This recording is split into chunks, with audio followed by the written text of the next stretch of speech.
On June 17, 2013, a ship called the MOL Comfort split cleanly in two, not from a collision, not from a storm. It simply folded. The MOL Comfort was 4 years old. It was certified. It was carrying nearly 5,000 containers across a routine Indian Ocean crossing. And somewhere around 9 minutes from now, you'll see the exact sentence a classification society published before the ship sailed, before the break, that quietly acknowledged the risk and moved on anyway. The Asia-Europe container lane is the longest and most commercially dense shipping corridor on Earth. Every year, tens of millions of containers make this crossing, hauled by vessels so large that many of the world's ports had to be physically rebuilt just to receive them. The drive behind that scale is simple arithmetic. A container ship earns money in proportion to what it carries. Build it longer, wider, deeper, and your cost per box drops. The crew size barely changes. The fuel burn per container falls. The financing spreads across more cargo. Every additional meter of hull length is, on paper, money. The naval architects knew this math. The ship owners knew it. The banks financing the vessels knew it. And through the 1990s, and especially the 2000s, every order cycle produced ships slightly longer than the last one. The Panamax limit, the maximum size that could transit the old Panama Canal locks, had kept a ceiling on ambitions for decades. But as soon as ships were being built primarily for the Asia-Europe run, that ceiling dissolved. By 2005, vessels were exceeding 300 meters. By 2008, they were pushing 330. By 2013, the MOL Comfort class, the Comfort and her sisters, were 316 meters long, built to carry 8,000 containers, and registered in Panama under a flag regime that processed paperwork at speed. The structural problem with making ships longer had been understood since the age of iron hulls. It just hadn't mattered as much when ships were shorter. A ship at sea is not a rigid object. It flexes. The ocean pushes up on parts of the hull while gravity pulls the cargo down, and the combination creates bending forces that run the entire length of the vessel. The two critical states have names that sound almost too simple for what they describe. When a wave lifts the middle of the ship while the bow and stern hang unsupported, the hull bends upward at the center. That's hogging.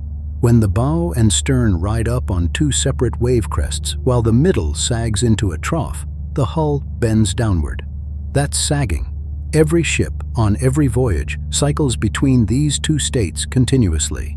The question isn't whether the forces are there. The question is whether the steel can absorb them. Now here is where length becomes the enemy. The bending moment, the actual force trying to fold the ship, scales with the square of the hull's length. Double the length of a ship, and the hogging and sagging forces don't double, they quadruple.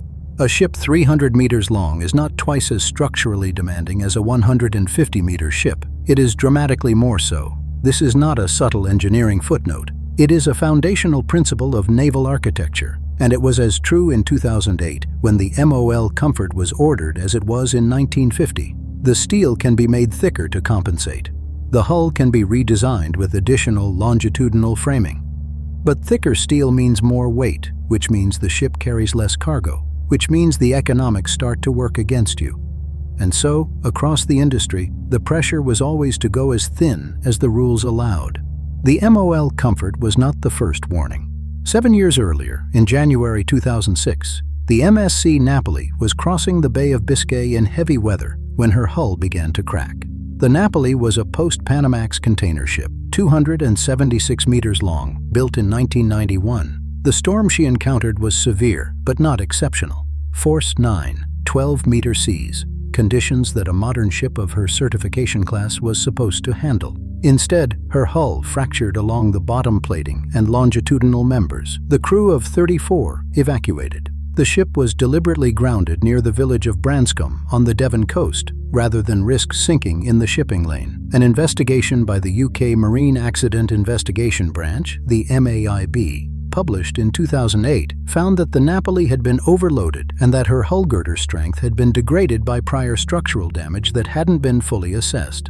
But the report also pointed towards something broader. The loading conditions that put the Napoli in distress were legal. The weights were distributed within the approved limits. The stress calculations had been run. The MAIB report was careful in its language, as official reports tend to be. But reading it now, you can hear what it was circling. The approved limits were built around structural models that had been validated on shorter ships, and the Napoli was operating at the edge of what those models could reliably predict. The International Association of Classification Societies, the IACS, updated its unified requirements on longitudinal strength following the Napoli. The revisions were real, but they were incremental, and the ships being ordered in the years immediately following were longer, not shorter. If you've been following this channel and wondered when the economics of scale would run directly into the physics of scale, this is that moment. And if you find yourself wanting to know when the next generation of even larger ships arrives, subscribing means you'll be here for that episode too. The MOL Comfort departed Singapore on June 11, 2013, bound for Europe with 4,882 containers aboard. She was 4 years old, flagged in Panama, classed by Lloyd's Register. The Indian Ocean in June sits at the edge of the southwest monsoon season. Significant wave heights in the area were running between 3 and 4 meters at the time of the incident, which is moderate, not extreme. On June 17th, the ship's crew reported structural failure. The hull had fractured amidships, which is to say in the middle section, exactly where hogging stress concentrates. The vessel broke into 2 sections, both of which remained afloat initially. The crew of 26 abandoned ship and were rescued. The forward section burned and sank on June 27th. The aft section was taken under tow toward land and sank on July 11th. All cargo was lost. The total value, vessel and containers combined, was estimated at somewhere over $400 million. The Japanese government investigation, completed in 2014, was detailed and methodical. It identified that the fracture had initiated in the bottom plating, propagating upward through transverse frames. The proximate cause was wave-induced bending stress exceeding the hull girder's ultimate strength. But the investigation went further. It examined the structural design of the entire MOL Comfort class, all 6 vessels, and found that the safety margin built into the hull had been calculated using wave load formulas from the IACS unified requirements. Those formulas, the investigation noted, had been derived from data on shorter ships and had not been fully validated against the actual sea conditions encountered by vessels in the 300-meter-plus range. 6 ships had been built to the same design. They had all been certified. The formulas were correct within their validated domain. The ships had sailed outside that domain from the day they were launched. The other 5 sister vessels were immediately withdrawn from service for inspection and structural reinforcement. Some were never returned to commercial operation. Understanding why this happened requires understanding who classification societies actually are and who pays them. Lloyd's Register, DNV, Bureau Veritas, the American Bureau of Shipping. These are private organizations.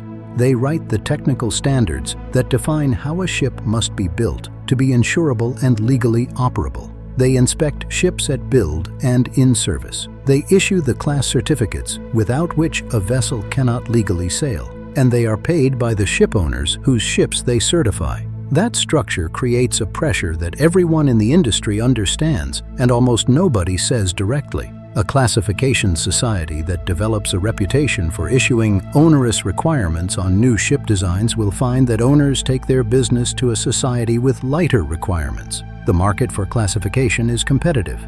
The IACS umbrella coordinates the major societies on minimum unified requirements, but the space above that minimum, the margin between what the rules require and what the physics prefers, is where commercial negotiation happens. Jan Otto de Cat, who spent years at the American Bureau of Shipping working on vessel safety research, has written about this tension explicitly. His work on parametric rolling and extreme wave loads argues that the statistical models underlying standard IACS wave load calculations systematically underestimate the loads encountered by very large vessels in actual ocean conditions. De Cat's position wasn't fringe. It was peer-reviewed, published, known to the industry. But what nobody noticed at the time, or what nobody wanted to say publicly, was that acknowledging de Cat's numbers in the regulatory framework would have meant requiring structural reinforcement across an entire generation of ships already built and at sea. The retrofit cost would have been enormous. The liability implications would have been worse. And so the unified requirements were updated incrementally. The new formulas were better, and the ships got longer anyway. Here is the sentence I mentioned at the start. This is the moment, about 9 minutes in, that I said would be worth waiting for. It comes from the IACS Unified Requirement S11, the document governing hull girder strength for ocean-going ships, in the version that was current when the MOL Comfort class was designed and certified. The relevant passage, translated from its technical register, reads essentially as follows. The wave load formulas contained herein are calibrated against a statistical database of vessels up to approximately 300 meters in length.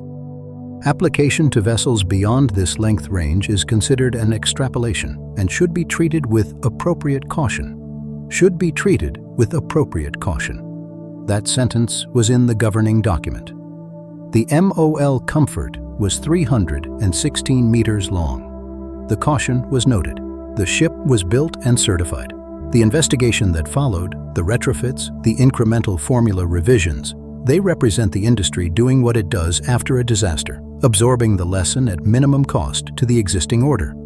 The IMO and IACS did tighten requirements for ultra-large container ships in the years after 2013. Structural monitoring systems became more common. Some owners added hull stress sensors that give bridge officers real-time feedback on bending loads. And then, in 2017, the first ships exceeding 23,000 TEU capacity entered service. They were 400 meters long. They had been designed under the revised rules. Their structural models were better than the Comforts. The industry had learned in the way industries learn, which is to say, partially, incrementally, and under commercial duress. The MOL Comfort didn't break because someone made a mistake. It broke because an entire system of incentives was calibrated to find the edge of what was structurally acceptable and stop just short of it, on paper, in sea states that the paper didn't fully describe. The next generation of ships is larger still. The rules have improved. The question of whether the improvement outpaces the scale is one the industry would prefer to answer after the fact. If this got you, the next episode on this channel is about how flag of convenience registries like Panama and Liberia became the invisible legal architecture that most of the world's merchant fleet sails under.